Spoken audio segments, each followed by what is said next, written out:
की शुरुआत किम्बरली से होती है, जो एक मॉडल एक सर्वाइवल रियलिटी शो की शूटिंग के लिए वेस्ट वर्जीनिया के जंगल में जा रही है। उस समय वह अपने मैनेजर से फोन पर बात कर रही थी, जो उसे बता रहा था कि वह कहाँ है। वह चौराहे पर पहुंचती है। उसके बॉस उसे पेपर फैक्ट्री का रास्ता चुनने के लिए कहते हैं और वह अपनी कार उस ओर बढ़ा देती है। इस पर आते ही उसका फोन कट जाता है। जब उसने मोबाइल चेक किया तो वह सिग्नल से बाहर था। मोबाइल चेक करते वक्त सामने से आ रही उनकी कार से एक शख्स टकरा जाता है। वह परेशान हो गई है और कार से उतरकर उसे चेक करने जाती है और वह उनकी जिंदगी के लिए दुआ कर रही है। वह अभी भी छोटी सांसों के साथ जीवित था। वह उसकी मदद करना चाहती थी। उसके पास आकर वह उसकी पकड़ में आ जाती है। वह उसके निचले होंठ को काटकर अलग करता है और चबाता है। किम्बरली दर्द से कराह रही है। वह वहां से भागने की कोशिश करती है, लेकिन उसका सामना एक म्यूटेंट से होता है जो उसे पकड़ लेता है और वह म्यूटेंट 3 अंगुल का था। किम्बरली को सीधा खड़ा करके वह कुल्हाड़ी से उसे 2 हिस्सों में बांट देता है। दोनों उसका एक एक हिस्सा लेकर अलग अलग चले जाते हैं। उसके बाद डेल मर्फी नाम सीओएल को दिखाया गया है, जो वेस्ट वर्जीनिया जंगल में रियलिटी शो की मेजबानी कर रहा था। शो का नाम द एपोकैलिप्स है। इस शो में किम्बरली समेत 6 प्रतिभागी शामिल हैं। मिशेल नाम का एक लड़का शो को डील कर रहा था और वह शो के डायरेक्टर भी थे। सभी शूटिंग के लिए तैयार हैं, लेकिन किम्बरली अभी भी वहां से लापता है। मिशेल ने उसके बिना शूटिंग शुरू करने का फैसला किया और वह शो की दूसरी निर्माता मारा से इस शो की 6ठी प्रतियोगी बनने का अनुरोध करते हैं और वह सहमत हो जाती हैं। वे पूरे जंगल में कैमरे लगाते हैं ताकि वे सभी प्रतियोगियों पर नजर रखें। वे हर प्रतियोगी पर कैमरा भी फिक्स करते हैं। फिर वे शूटिंग शुरू कर देते हैं। डेल उन्हें जंगल में भोजन खोजने का एक अजीब काम सौंपता है। वह 6 प्रतियोगियों को एक अलग टीम में बांट देते हैं। सारे नियम बताकर उनका शो शुरू कर दिया गया है। आरवी में लगे कैमरे के माध्यम से फुटेज में हम नील को देखते हैं, जो उस समय शौचालय कर रहा है। इसी बीच 3 फिंगर म्यूटेंट पीछे से आकर उसे पकड़ लेता है और वह उसका गला काट कर हत्या कर देता है। उसके बाद हम डेल को देखते हैं, जो जंगल में खड़ा होकर गेम का सेटअप बना रहा है। जब वह वापस आता है तो पाता है कि उसका वाहन टायर में चुभे हुए तीर से पंचर हो गया है। इसके बाद कोई उन पर तीर भी चला देता है। वह खुद को बचाते हुए पेड़ों के पीछे छुप जाता है। उसके सामने 3 उंगलियों वाला म्यूटेंट उस पर कुल्हाड़ी फेंकता है। वह कुल्हाड़ी से बच जाता है और वह चाकू को म्यूटेंट पर फेंककर बाहर लाता है। यह बिल्कुल उसकी छाती पर वार करता है और कोई प्रभाव नहीं छोड़ता और वह अपने ही खून से सने चाकू को चाटता है और फिर एक और म्यूटेंट कहीं से प्रकट होता है। उसने डेल की पीठ पर प्रहार करते हुए उसे बेहोश कर दिया। दूसरी तरफ मिशेल, जो टीम ए की शूटिंग कर रही है, अपने चैनल को प्रसिद्ध बनाने के उद्देश्य से वह पूरी दुनिया को जीवित वास्तविकता के साथ अन्य चीजें दिखाना चाहते थे, लेकिन जेक ने ऐसा करने से मना किया। उनका कहना है कि मेरा परिवार भी दर्शक होगा। इतना कहकर वह वहां से चला जाता है, लेकिन एलेना यह मौका चूकना नहीं चाहती थी। वह शो में प्रमुखता से दिखना चाहती थी, इसलिए वह मिशेल को प्रलोभित करती है। एलेना और मारा को एक कार्य सौंपा गया है। इस कार्य को पूरा करने के लिए नदी के पास जाना था। वे दौड़ते हुए तेजी से नदी के पास आ जाते हैं और मारा इस कार्य को पूरा करने के लिए आगे बढ़ता है और वह कार्य को में पूरा कर देती है। लेकिन माइकल और एलेना को देखकर वह निराश हो जाती है, क्योंकि वो ये सब माइकल के लिए कर रही थी। वह दुखी है। एम्बर और जॉन्सी एक बारबेक्यू देखते हैं और वे इसे अपना कार्य मानते हैं और उसे कपड़े की मदद से उठाकर चले जाते हैं। मारा क्षेत्र छोड़ना चाहती थी, इसलिए वह एक घर के सामने चलती है। वह टेलीफोन ढूंढने के लिए घर में प्रवेश करती है। घर में वे माँ, बहन और भाई सहित 4 विकृत लोगों की तस्वीरें देखते हैं। ये बहुत खतरनाक म्यूटेंट थे। जैसे ही वे इन सभी तस्वीरों को देख रहे होते हैं, कोई चिल्लाता हुआ प्रवेश करता है और वे छिपकर एक नजर देखते हैं। माँ और बहन है। माँ प्रसव पीड़ा से जूझ रही थी। बहन उसे मेज पर लिटा देती है और वह एक बच्चा पैदा करती है। वह बच्चा बहुत भयानक था। एलेना और मारा उन्हें देख रहे थे। अचानक बहन की नजर उन पर पड़ी। वह उन पर झपटने ही वाली थी। उन्होंने दरवाजा बंद कर दिया। बिस्तर का सहारा लेते हुए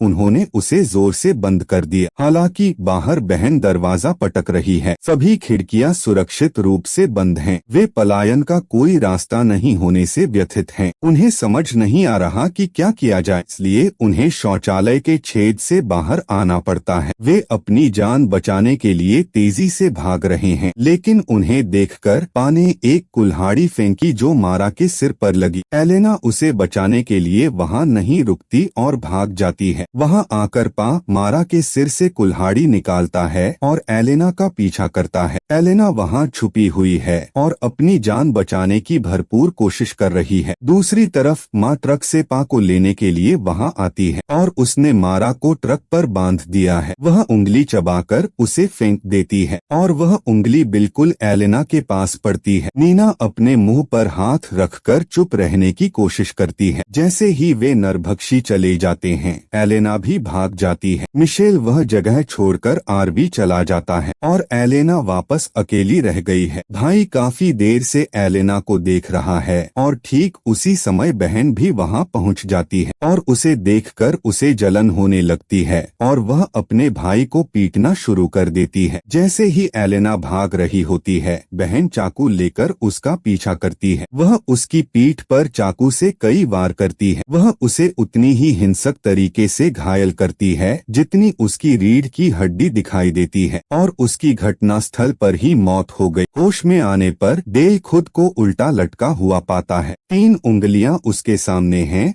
जो नील काटते हुए खाना बना रही है। इस बीच पा और माँ ट्रक से पहुँचते हैं। वे मारा के शव को वहां रखकर चले जाते हैं। 3 फिंगर लगभग डेल की हत्या करने के करीब है, लेकिन डेल खुद को घायल कर मुक्त कर लेता है। डेल एक बहादुर सैनिक है और वह साहस पूर्वक 3 फिंगर का सामना करता है। आखिरकार 3 फिंगर से बंदूक छीनकर वह उसे गोली मार देता है। आरवी में आकर मिशेल सभी कैमरों की जांच कर रहा है। अचानक आरवी की ड्राइविंग अपने आप शुरू हो जाती है। माइकल को लगा कि नील इसे चला रहा है, लेकिन आरवी को माँ और पा चला रहा है और उन्होंने माइकल को पकड़ लिया और पा उसे बहुत ज्यादा पीटकर घायल कर देता है। दूसरी तरफ जॉन्सी और जेक बारबेक्यू का आनंद ले रहे हैं। एलेना बहुत चिंतित है और कांपते हुए वहां पहुंचती है। वह सारी बातें उजागर करते हुए कहती है, हमें यहाँ 1 मिनट भी नहीं रुकना चाहिए। जॉन्सी इसे शो का अभिनय हिस्सा मानती है और वह नाटक कर रही है। तभी अचानक एम्बर की नजर बारबेक्यू पर किम्बरली के टैटू पर जाती है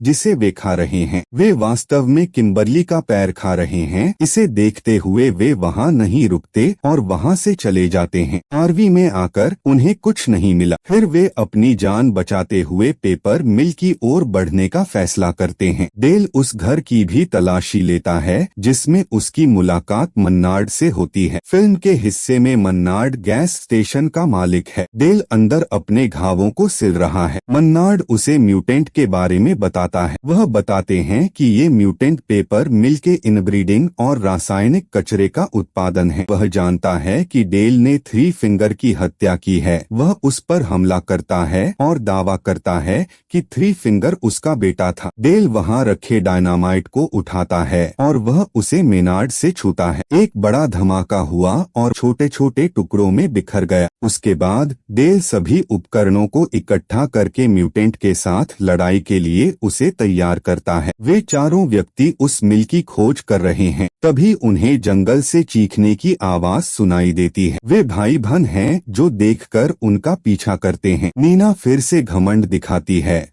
और उन्हें छोड़कर भाग जाती है। वे तीनों उनका सामना करते हैं और मारपीट कर भाग निकलते हैं। भागते समय नीना एक गड्ढे में गिर जाती है। वह बाहर आने की कोशिश करती है लेकिन वहीं फंस जाती है। वह सब कुछ छोड़कर भाग निकली। इसके बावजूद जेक ने उसकी तलाशी लेने का फैसला किया। वह एम्बर और जॉन्सी को यह कहते हुए मिल की ओर भेजता है कि हम वहां मिलेंगे। वह खुद नीना को खोजने जाता है। नीना की चीख सुनकर देखकर वह उसकी मदद के लिए दौड़ता है। खोजते हुए उसने उसे सफलतापूर्वक बचाया, लेकिन उनका कंधा फ्रैक्चर हो गया है। उन्होंने ट्रक के आने की आवाज सुनी तो भागे। भागते भागते वे आखिरी कगार पर पहुंच जाते हैं। नीचे की तरफ एक नदी है। बहन जल्द ही उन पर फायरिंग करते हुए वहां पहुंच जाती है। उनके पास बचाव का कोई दूसरा रास्ता नहीं है, इसलिए वे नदी में कूद जाएं। एम्बर और जोसी भाग रहे हैं और जोसी फंस गई है। उसे बचाते बचाते एम्बर भी इस जाल में फंस जाती है। उसी समय पा और माँ भी वहां पहुंच जाते हैं। पा उन्हें निशाना बना रहे हैं, लेकिन भाई को मौका देते हैं। भाई ने पहले ही वार से उसे मार डाला। नीना और जेक बड़े प्रयास से मिल के पास पहुँचे। उन्हें एक अलमारी में एक छोटी लड़की का कंकाल मिलता है और नीना उसे देखकर डर जाती है। वह छोटी लड़की के बारे में सोचती है, क्योंकि वह यहाँ म्यूटेंट से छुपी हुई थी और इंतजार करते करते उसकी मौत हो गई। भयभीत नीना जाने लगती है, लेकिन जेक उसे पकड़ लेता है और वह कहता है कि जॉन्सी और एम्बर यहाँ आने ही वाले हैं, हमें उनका इंतजार करना चाहिए। वे पीड़ितों की कारों की संख्या देखते हैं। उनका आरवी भी उन्हीं का था जहाँ से माइकल की चीखने की लगातार आवाज आ रही थी। वे दोनों उसकी जान बचाने के लिए आगे बढ़ते हैं। जैसे ही जेक अंदर जाता है, उसे माइकल का एक लाइव वीडियो दिखाई देता है और माँ उसकी बेरहमी से हत्या कर देती है। तब जैक को पता चलता है, क्योंकि यह उनके लिए एक जाल है। लेकिन समय बीत गया, उन्होंने उन दोनों को भी पकड़ लिया। होश में आने पर नीना खुद को डाइनिंग टेबल के सामने बंधा हुआ पाती है और जेक लटकी हुई मुद्रा में था। फिर उस परिवार के लिए रात्रि भोज का समय होता है और वे उससे पहले प्रार्थना करते हैं। भाई जबरदस्ती खाना नीना के मुंह में डाल देता है। यहाँ हम जानते हैं कि फैक्ट्री ही उनका असली घर था। माँ शरीर के बाएं हिस्से को पीसने वाली मशीन में डाल देती है और डेल छिपकर उसे देख रहा है। बाहर आकर डेल के हिलने की क्रिया से ध्वनि उत्पन्न होती है। इस पर सभी सतर्क हो जाते हैं और उसकी तलाश शुरू कर देते हैं। डेल ने भाई बहन को डायनामाइट में फंसाकर उड़ा दिया। नीना उसे अंदर से मुक्त करने की कोशिश करती है। इस बीच डेल ने वहां पहुंचकर उसे मुक्त कर दिया। बाद में वह जेक को भी खोल देता है। माँ और पापा भी उसी समय वहां पहुंचते हैं और जब वे अपने बच्चों को देखते हैं तो अपना आपा खो देते हैं। पा ने डेल पर कई बार तीर चलाया, लेकिन वह हट्टे कट्टे आदमी थे। माँ उस पर एक तेज उपकरण फेंकती है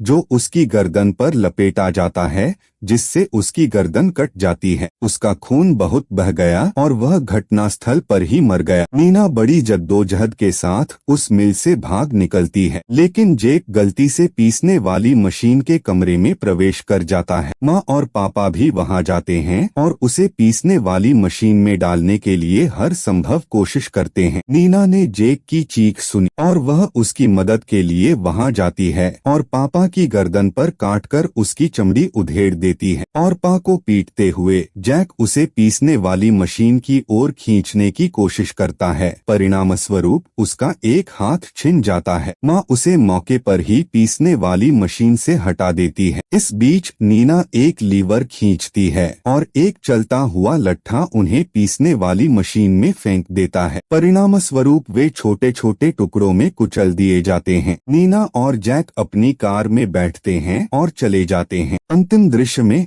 यह पता चलता है कि थ्री फिंगर अभी भी जीवित है। वह एक विकृत बच्चे को भोजन के रूप में मारा की उंगली परोसता है और फिल्म यहीं खत्म हो जाती है।